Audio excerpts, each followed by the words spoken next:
The Galactic Council chamber resembled a cathedral carved into the bones of a dead star, tall, reverent, echoing with old power. 81 species, seated in their crescent tiers, shimmered in diplomatic robes, jeweled armor, pheromone clouds, or carbon light shells. At the heart of it all sat silence, a long, stretching, watching silence, because something unprecedented had occurred. A human had arrived. He did not announce himself, nor walk with any ceremony. No royal escort, no banners. Just boots clicking softly on the obsidian floor as he crossed the chamber alone. Black suit, clean. Gloves, tight.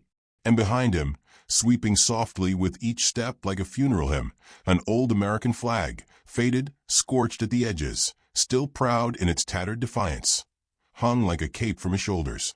He sat in the empty chair reserved for Earth, a seat unfilled for 200 years. No one had ever dared to claim it.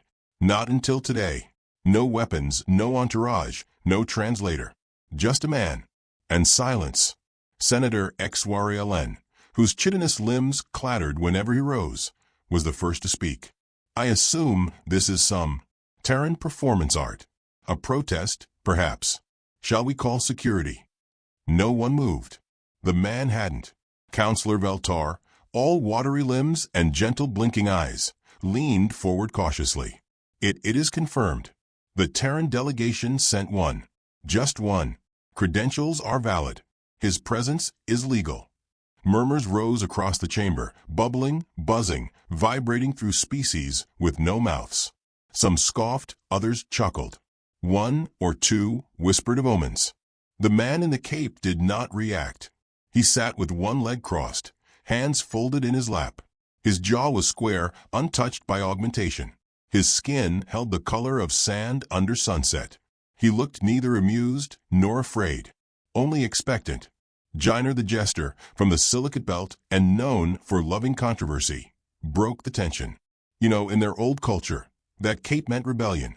Americans loved rebels, until they got too many and made laws against it. A few soft laughs rippled through the chamber. The man turned his head slightly, just enough to look at Jiner. He didn't smile, but his eyes, those human eyes, sparkled like someone who had already planned the punchline. Senator XYRLN tapped a claw against his data slate. This is absurd. Earth's last engagement in the Vega corridor nearly annihilated the moon of Tiris V. Over 300,000 casualties. Over an insult. A tactical warning, Veltar murmured. They did warn us. With what? Snapped XYRLN. An Earth song? Born to be wild? The man chuckled. Quietly. A single, low sound, smoothed like velvet wrapped around iron. His first noise. And the room froze. He didn't speak. Not yet. Just leaned forward slightly and reached into his coat. Immediately, half a dozen defensive drones flickered on. He paused. Raised an eyebrow. Then, with deliberate slowness, drew out a white ceramic mug and placed it on the panel before him. It read, in bright, cheerful blue letters, World's Okayest Delegate. Somewhere, someone suppressed a cough. Jiner let out a laugh snort that sounded like cracking glass. The drones powered down. The man took a slow sip, watching over the rim with surgical calm. Then leaned back again. You see, XYRLN sneered. Primitive humor. The entire species is a walking contradiction. They cannot be trusted with council power. They can barely be trusted with gravity. He turned toward the central dais, where the presiding voices hovered, disembodied minds pulsing with violet light. I motion that this delegate be removed, and Earth disqualified from council participation until it demonstrates cultural maturity. More murmurs. A few nods. One long silence. The man put his cup down gently and spoke. No. His voice was smooth, deep, unhurried.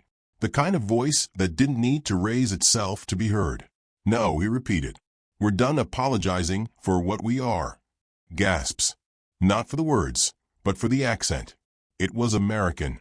Flat, old school, Midwestern, like faded radio in cornfields. The sound of pre-fall optimism. Veltar tilted its head. Sir, forgive me, but to what are you referring? He glanced toward her and smiled. A quiet, kind smile. The kind humans wore before church or war. We tried, he said softly, to be part of something greater. We swallowed the insults. We listened while you laughed. You called us barbarians. You called us unpredictable. You warned others not to trade with us. But you still sent spies to learn how we won. XYRL hissed. Earth didn't win Vega. Earth ended it. That's right, the man said gently. In 4 minutes. Another beat. Then he added, with only one ship. Several of the more nervous species began adjusting their translation glands. You misunderstand, Veltar said delicately. The concern is not power, it is temperament. Humanity is volatile. You escalate. The man leaned forward, elbows on his knees, looking like a pastor about to deliver bad news with a Bible in hand. We don't escalate, he said. We just don't repeat ourselves. He sat back. The chamber rustled uneasily. Across the tiers, quiet diplomatic screens flickered with data. Earth's current military posture passive. Its interstellar fleet presence small. Its AI development classified. Its alliances none. And yet, your presence here, XYRLN snapped, is nothing but a theatrical insult. You come dressed like a relic. You carry no gifts, no data, no proposals. What exactly is your purpose here? The man paused, then stood. Every drone reactivated. He didn't flinch. Instead, he reached into his pocket, drew out a slip of old paper, and unfolded it slowly. It was handwritten. This, he said, holding it up, is a list of 7 names. 7 beings on this council who orchestrated covert biological strikes against human colonies between years 719 and 723 Galactic Standard. He looked around. Each of them, he continued, hid behind immunity, denied involvement. But we know. We always knew. He folded the paper, tucked it away, and said simply, I'm not here for debate. Jiner laughed nervously. Then what are you here for, Boogeyman? That name. The chamber shifted. Even Veltar paled. The man smiled slowly. That's not what we call me. That's what you do. Because when your children sleep, you tell them stories. About a human. One who doesn't blink. One who doesn't bluff. One who watches from the shadows and whispers promises when the lights go out. He picked up his mug. Finished his drink. I came, he said, to remind you. The lights dimmed. Across the galaxy, somewhere in the old Terran quadrant, silent protocols activated. Names blinked on dormant screens. A quiet countdown began in languages that weren't human, but feared humans anyway. In the chamber, the man took one step toward the central dais. Just one.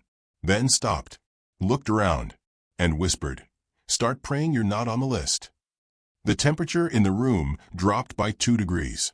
And then he sat back down. Calm, casual, almost bored. He reached again into his coat, pulled out a second mug, and placed it beside the first. This one read, Ask me about Earth's deterrence plan. No one did. The vote began with a lie. Not one spoken, but performed like a courteous bow before a knife fight.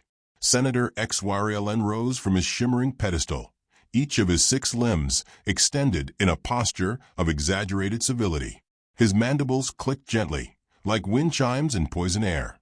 Honored presiding voices, he said, voice smooth with artificial warmth. We must acknowledge the cultural bravery of our human guest.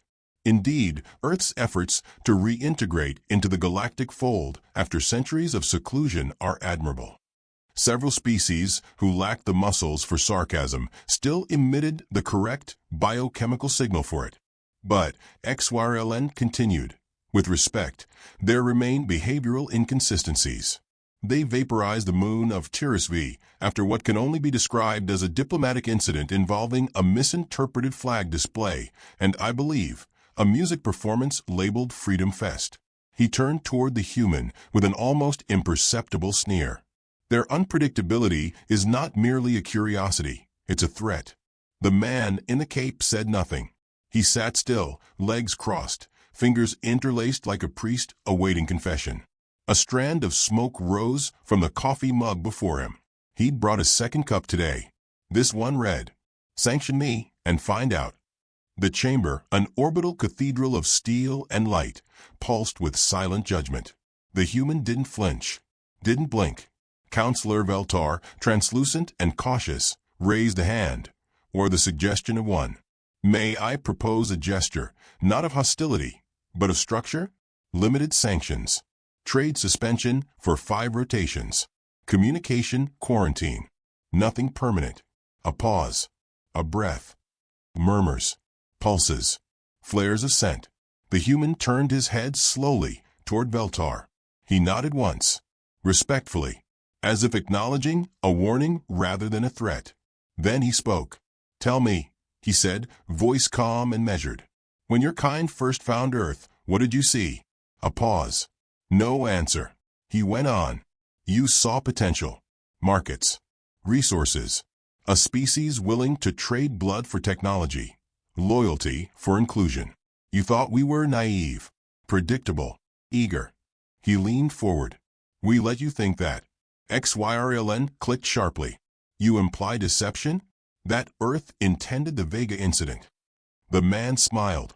We intended to survive it. The silence that followed wasn't diplomatic. It was the kind of quiet that preceded revolutions. Jiner, always eager to disrupt, floated forward with a toothy grin. Come now. You don't expect the Council to reward humanity for being violently clever, do you? No, the human said softly. I expect you to remember why you stopped invading us. Veltar shifted. We recalled our survey fleets due to environmental anomalies. The human chuckled. You lost 5 fleets, 2 planets, and your moon stopped spinning. Jiner scoffed. Allegedly. No, said the human. Precisely. XYRLN's claws tapped rapidly on his console. Enough of this theater. The Council is not here to be intimidated by parlor tricks and historical exaggeration. The vote proceeds. The lights dimmed slightly. The Council's neural lattice engaged, connecting minds across distance and biology. The vote streamed into the core, visceral, absolute. 7 species voted for diplomatic expulsion. 11 for total trade isolation. 24 abstained. None voted to keep Earth fully admitted.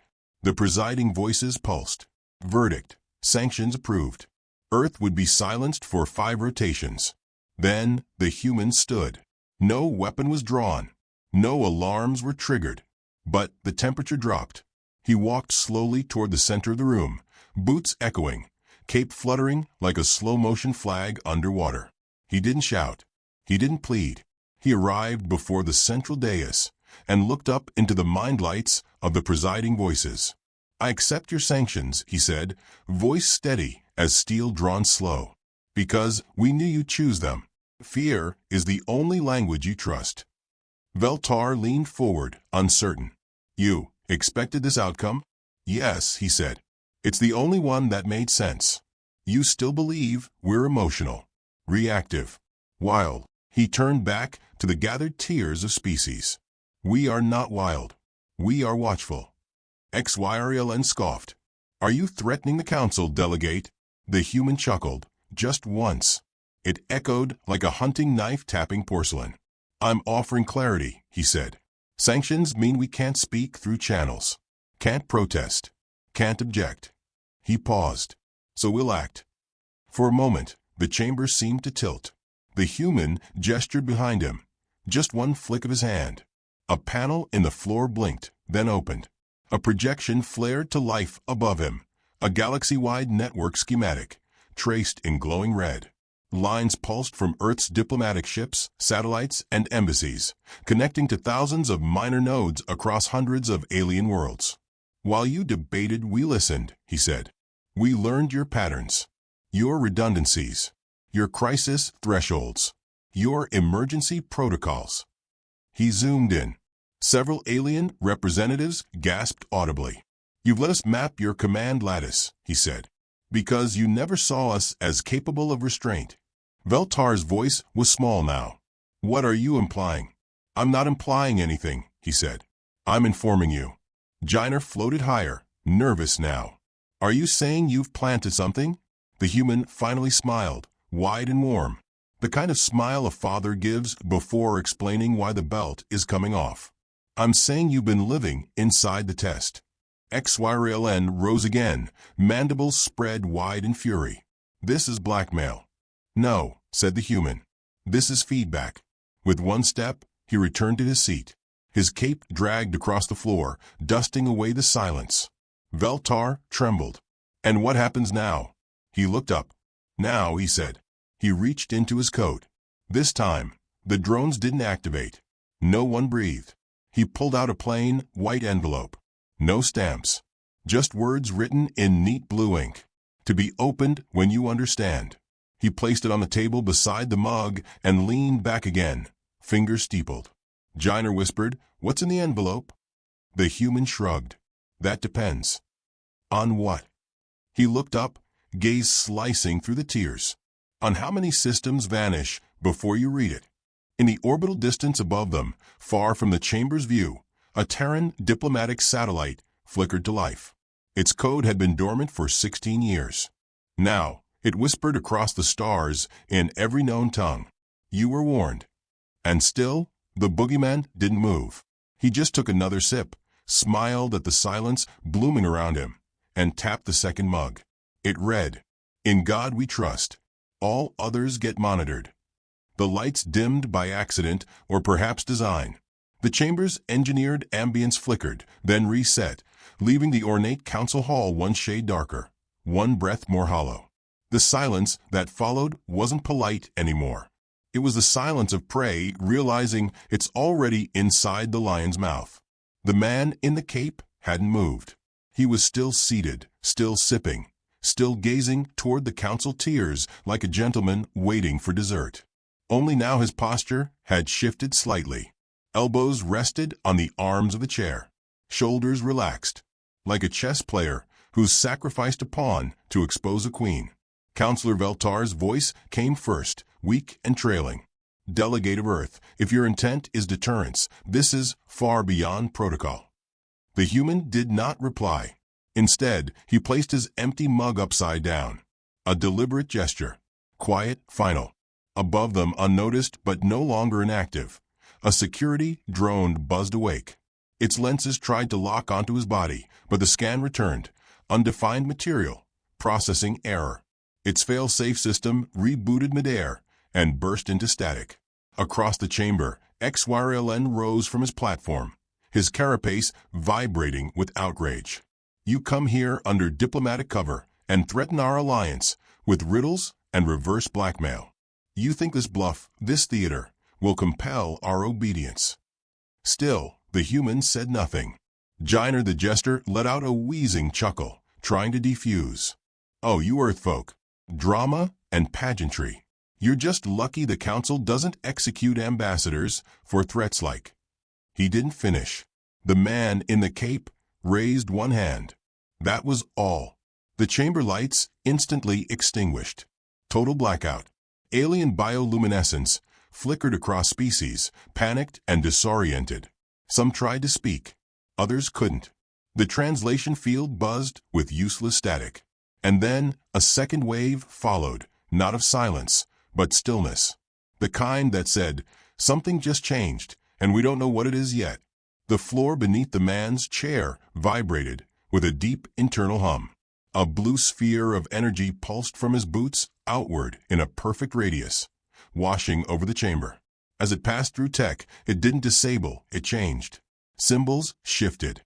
Drones reversed polarity. Holoscreens folded in half and rewrote themselves. Emergency systems tried to reroute control. They failed. When the light returned, it was red. Not danger red. Blood red. Hunting red. At the center of a hall, the man stood. No longer a delegate. No longer silent. Just standing. The cape behind him flared, not wind-driven, but alive. It shimmered in real time, displaying moving frames of Earth's history. Normandy, Gettysburg, Tulsa, Manhattan, a firestorm in the Vegas skirmish, and the slow, silent footage of the moon of Tiris V cracking like an eggshell under kinetic bombardment. He took a step forward. 7 names, he said quietly. 7 architects. 7 signatures on the order to infect our colonies. One delegate, a slug-like representative from the KRYN Accord, began to rise in denial. He didn't make it. The human turned slightly. A pulse darted from the cape, not a weapon, but a frequency. The KRYN's translation implant short-circuited. He convulsed, liquefied, and collapsed across 3 seats. Panic. The chamber burst into motion. Screams in 16 languages, barriers flaring, weapons drawn. But the human didn't rush. He moved with a hunter's economy, slow, precise, with no wasted energy. He approached Jiner. The jester floated backward. Now wait, this isn't, you can't. He extended a finger. The gem, embedded in his glove, lit up. Jiner's body inverted, folded inside out with a sound that memory tried to forget the instant it registered. What was left hovered for a moment, then collapsed into dust. The human turned toward the tiers again. 2. A tall, armored figure near the back activated a full-body shield and vanished behind refracted light. The human didn't flinch. He touched the mug. Its ceramic glowed for a heartbeat and exploded in brilliant silence. The shield dropped. The diplomat within slumped forward, every nerve ending flash-boiled. 3. Security forces entered from the high dome arches, non-lethal rounds, gravity netting, sonic displacers. They descended like angels of protocol. He didn't even glance up. He clapped once. Just once. And all of them stopped midair. Not frozen, reversed.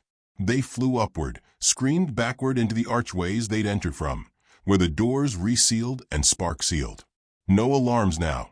Just burning ozone and confusion. On the floor, Veltar trembled. "Why?" she whispered. The human looked at her. "We offered friendship," he said. "We brought trade. We held back. We smiled when insulted. We called you allies." His voice dipped lower. "And still you poisoned our children." Behind him, the cape changed. It now displayed the faces of 7 alien figures, some dead already, some still very much watching. "You counted on us being slow, emotional, reactive. You thought restraint meant weakness." He turned toward the next diplomat, a shimmering lizard-like matriarch who hissed and tried to disintegrate into gas. He tapped a button. Her phase state collapsed instantly. Her vaporized form recoalesced into a screaming body. 4. XYRLN stood now, rage and fear cracking through every chitin plate. "Council forces are already mobilized," he declared. "Your vessel will be destroyed. Earth will be condemned. Your seat will be ashes." The human tilted his head. Not unkindly, not mockingly, just disappointed. "You still don't understand." He lifted his left arm. The Council's central AI flickered, then broadcast a live feed. Hundreds of screens filling the air. On each one, alien worlds, capital cities, fortresses, naval yards, and each feed bore the same blinking glyph. "Standby // Earth, contingency protocol / phase Omega / locked." Across the galaxy, emergency lights turned blue. Council members stared in disbelief as their own worlds, untouched, uninvaded, fell under a new light. Not destroyed, not damaged, held. Earth hadn't come to fight. They'd already won. Jiner had once joked, "American hospitality means smiling while hiding a shotgun under the welcome mat." He hadn't known how literal that was. The human now approached the dais. Slowly, solemnly. "7 lives," he said. "That's all I take." He looked at the 6th, one of the insectoid species responsible for engineering the plague in secret. That diplomat tried to pull a blade from its sleeve. Too slow. The human snapped his fingers. The blade turned to sand. Then so did the hand. Then the face. 6. Only one remained now. XYRLN.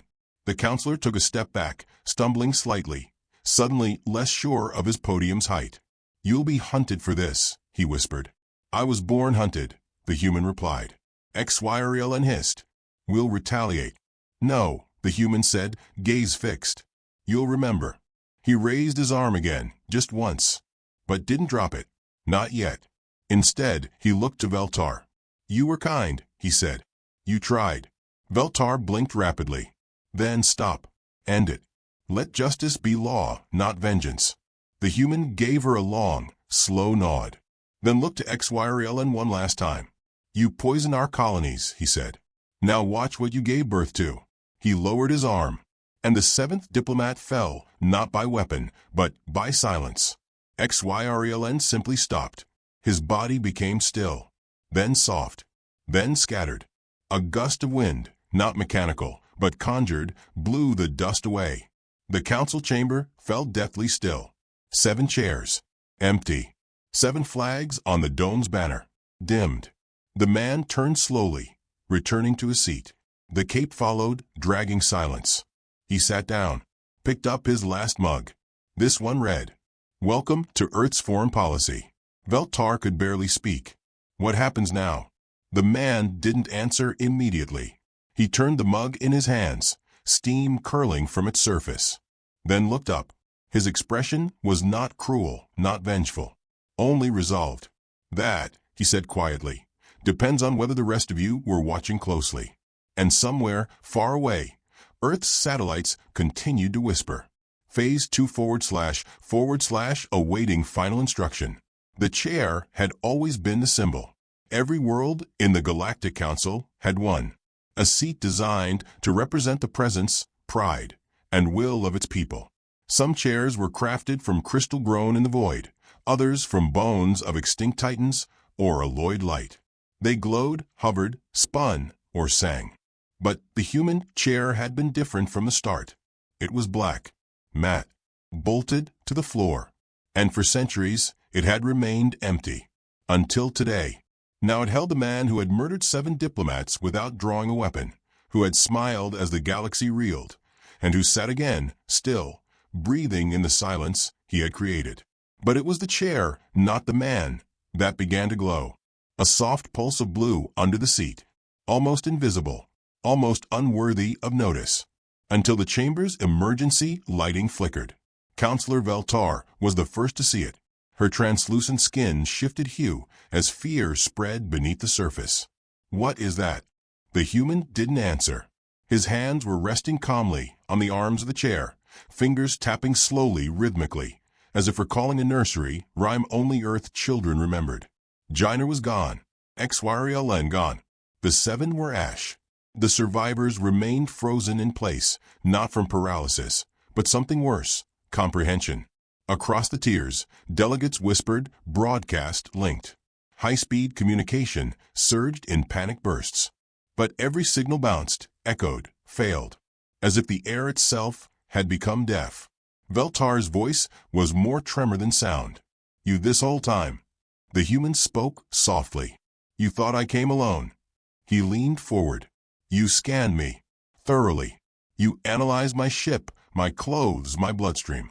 You searched for bombs, blades, neurohacks. You found none." His eyes glinted. "But you forgot to check the chair." The pulse beneath him brightened. On the dome's ceiling above, the vast projection screen shifted again. This time not to maps or threats or footage of war, but to a silent, flickering counter. A number, 0004:57. It ticked down, softly, without ceremony. One of the insectoid species leapt from their tier, wings slicing the air as they flew toward the center. They dove at the human, intending to tear him from a seat, to sever the link. They never reached him. At exactly 4 meters from the chair, they disintegrated midair, as if reality itself had drawn a circle and whispered, "You shall not pass." Their remains didn't even fall. They evaporated. The human sat, watching. "They weren't targets," he said. "They were locks." He raised a finger and pointed lazily toward where XYRLN had once stood. Each one of the 7 held pieces of a council override key. Not consciously. Their minds. Their proximity. Their biosignatures.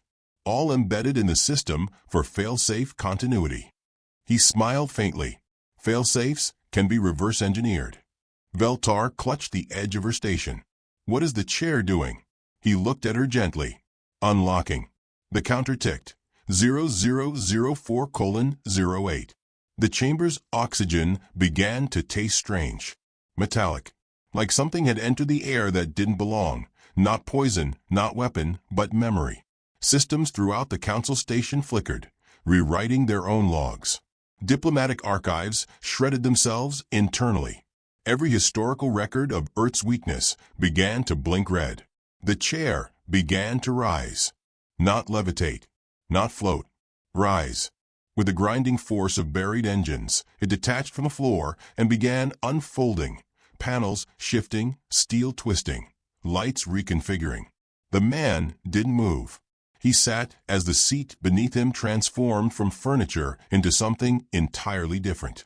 A command throne, a weapon interface, a war seat, a human invention, disguised as humility. Veltar stared in horror. This chamber is shielded from attack. It's sacred. Which is why it was perfect, the human said quietly. He placed his hand onto the newly exposed console beside the armrest. His skin lit up where it touched, an imprint of heat and code. Centuries ago, you left Earth out of the council, denied us entry, called us uncivilized, told us to earn our place. He looked up at the dome as the screens changed again. While you argued, we built. A wave of static burst from the ceiling. One by one, the feeds changed to show council outposts across the galaxy. Embassies, fortresses, orbitals, observatories. Each with a flickering symbol now glowing in the corner. Connected to chair, active. The human's voice dropped lower. You didn't give us a voice in your laws, so we wrote our own. He tapped the side of the throne. In a planet orbiting 3 sectors away, an orbital defense ring exploded from the inside out. Veltar flinched. What did you just do? Proved a point. 0003:12. The council erupted into motion. Some fled. Others tried to speak. None could stop what had been set in motion. The chair had become Earth's key. 7 minds had locked it. 7 deaths had opened it. The human now rose fully, not from a seat, but through it. The throne lifted him as its limbs extended, tethering into the council's nervous system. He hovered 5 meters above the floor, cape fluttering like an old flag carried into a final battle. We gave you a chance, he said, to treat us as equals, to listen, to share. He pointed toward the far wall, where once a mural of peace among stars had been etched. Now it cracked.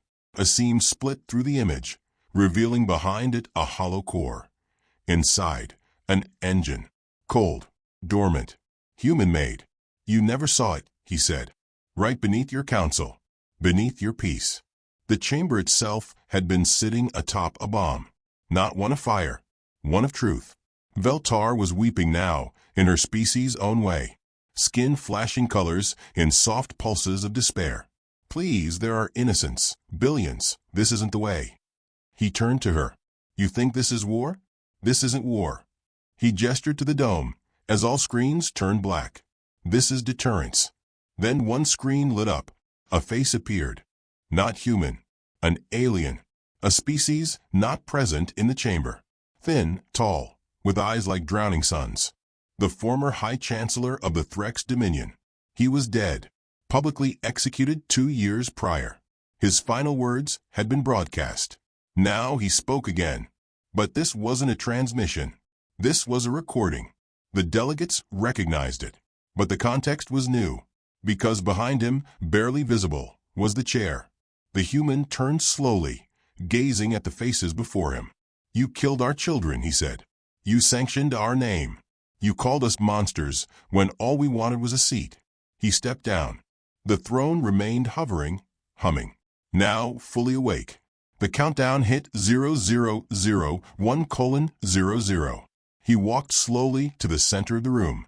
Each footstep echoed like judgment. I sat in this chair, he said. And in doing so, I activated every contingency we left behind. He raised his hands, showing them empty. No weapons. He turned them over. Only memory. Another screen appeared, this time Earth. A wide, quiet image of a small blue planet, spinning gently, peaceful. He looked at it. Everything we ever asked was simple, dignity. He looked back at the chamber. You mistook our silence for surrender. 0000:45. He took a deep breath. and said, "It's time you understood who you're dealing with." The chair pulsed once more. Its signal extended. From the galactic rim, ships responded. Not just military, civilian, commercial, scientific, all displaying the same glyph, each now bound to the will of the chair. "You built this council to prevent war," the human said. "But you forgot how to survive it." He closed his eyes. 0000:30. Veltar screamed, "What happens when it hits zero?" He opened his eyes again. "We reset the terms." All at once, the systems froze. The number stopped at 0000:11. A heartbeat passed. Then two. Then it began counting up. 0000:12. 0000:13. Veltar collapsed into her seat, breath shallow. "What does that mean?" The human smiled softly. "It means you live." Shock rippled across the tiers. Delegates stared at each other, confused, disbelieving. "But only," he said, "if you remember." He walked back toward the chair. The throne slowly descended to meet him, rejoined with the base. Sat still once more. The lights in the chamber returned to normal. The screens flicked back to standard council data. No more warnings. No more death. Just him. And the chair. Veltar was sobbing now. You never meant to destroy us." "No," he said. "Only to show you how close we came." He sat again. The chair welcomed him. He crossed one leg over the other, picked up the first mug, took a slow sip. It read, "Property of Earth. Please return if found." Then he reached beneath the chair, pulled out a small box. Inside, 7 pins, the official insignia of each of the fallen. He placed them carefully before him. They were warned. He looked around. "You weren't." A pause. Then he whispered, to no one in particular, "Now you are." And far above, in silence, the stars blinked as if in reply.